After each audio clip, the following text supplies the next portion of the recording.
La petite fille aux allumettes.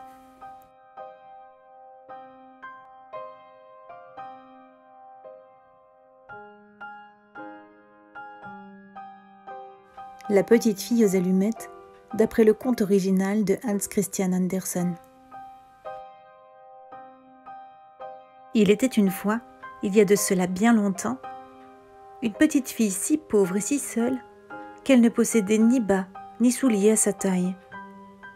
Ses parents manquaient autant d'argent que d'amour pour elle, et la petite fille repensait souvent avec nostalgie à l'époque où sa grand-mère était encore là, pour l'aimer et la chérir.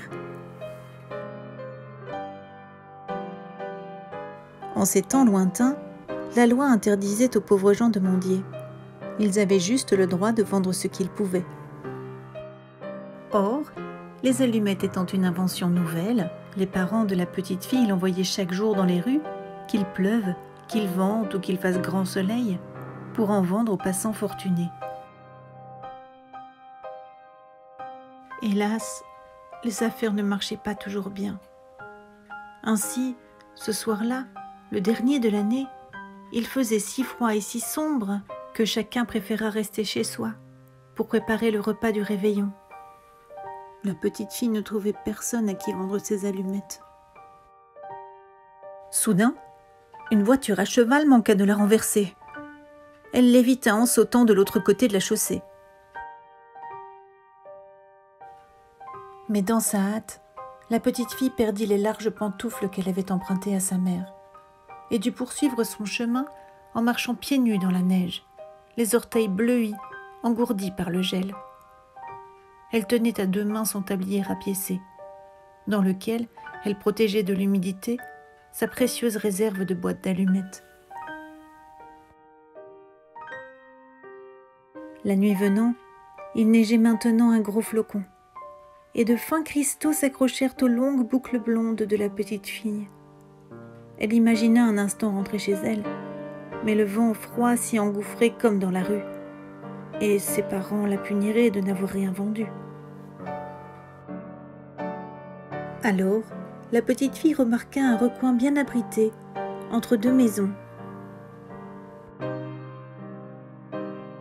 Elle s'y faufila en souriant et se recroquevilla sur elle-même pour se tenir un peu au chaud.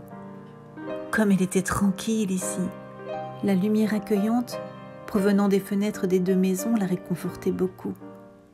Et la bonne odeur de cuisine festive qui flottait dans la ruelle emplissait son estomac d'un festin imaginaire digne de ses plus beaux rêves.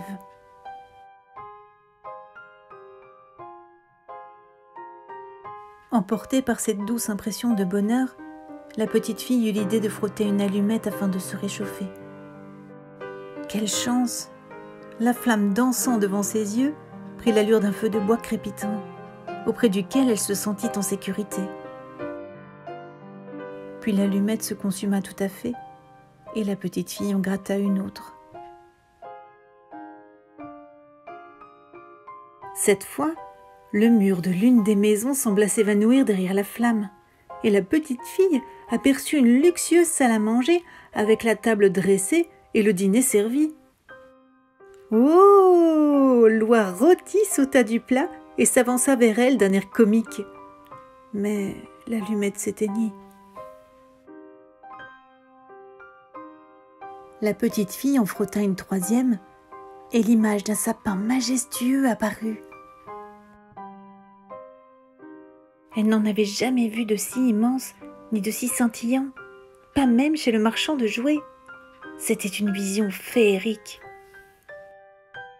Tellement féerique qu'elle ne s'effaça pas lorsque l'allumette acheva de brûler. Au contraire, les illuminations de l'arbre s'élevèrent jusqu'au ciel, afin d'y décrocher une étoile.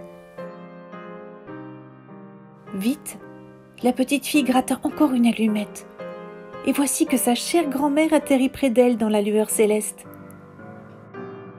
Folle de joie, la petite fille laissa alors sans hésiter ses allumettes magiques pour partir avec elle au pays des étoiles radieuses, où le froid n'existe pas, où la table est servie et les cœurs aimants réunis.